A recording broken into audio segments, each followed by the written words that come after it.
Recruiter approached me one day and he's like, hey, this 15 Romeo gig right here, you want to fly, right? And I was like, yeah, I'd love to fly. He's like, well, maintain it first, then fly it. Well, here I am working on helicopters. My name is Specialist Smith. I'm a 15 Romeo, and today we're going to be going over a PMD, a Preventive Maintenance Daily, on an AH-64 Delta attack helicopter, otherwise known as an Apache. Preventive Maintenance Daily is usually done at the beginning of the day before it flies and is good for the mission day. In here you have your gauge for the gun to stop the swing, and then you have your left-hand strut, which is going to be 1.2 to 2 inches plus or minus 0.01 inches.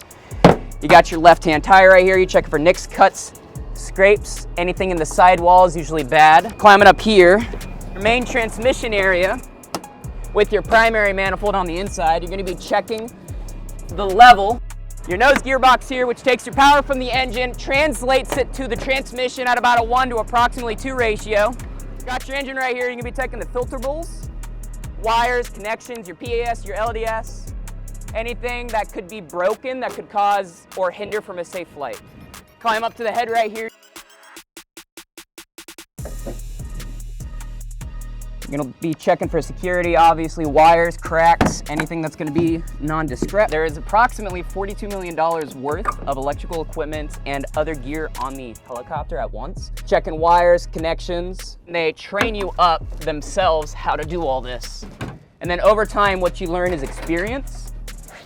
Good days and bad days in any job. At the end of the day, this is basically like a 9 to 5. You just do PT in the morning and they just pay you money to do it. Looking for cracks in the panel, chipped wires. I love my job thoroughly. This job is amazing. There's good days, there's bad days in any job, sir, but I gotta say there's not a moment that I would ever regret joining the Army to work on this. You got your tail rotor blades right here. They're working at a 4 to 1 with the main rotor blade, which means every 1 rotation of the main rotor blade is gonna be approximately 4 rotations of the tail rotor blade. You got your spherical bearings, your PC links. Well, technically they're tail rotor PC links now. Going around the back side, you got your accelerometer, some wires. Coming up, you've got the VHF whip antenna. You're basically just looking for security. Turn locks, making sure everything's properly installed. My favorite aspect about this job is the difficulty. You get a difficult job done, you get to go home at the end of the day, and you just know you accomplished something. Like something's good. This aircraft's gonna get up, a pilot's gonna fly it. Looking for turn locks that are weak and not recessing properly. So this right here is what you use to pump up the accumulator. That gives the APU that initial pressure, the 3,000 PSI throughout the entire system.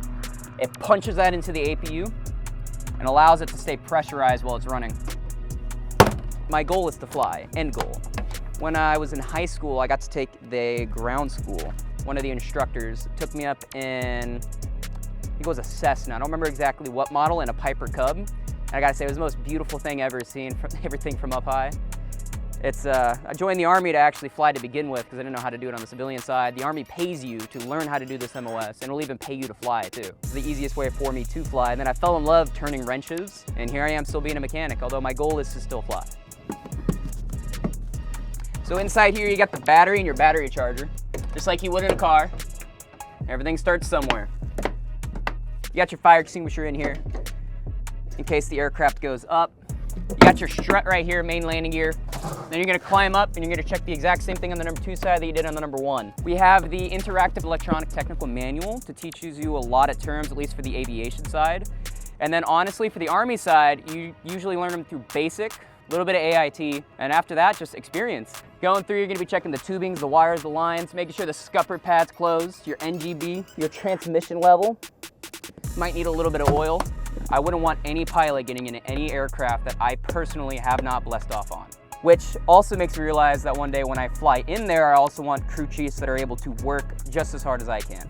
At the end of the day, there is high requirements on the ASVAB for your GT score to get the job in the first place. If you like a challenge, join this job.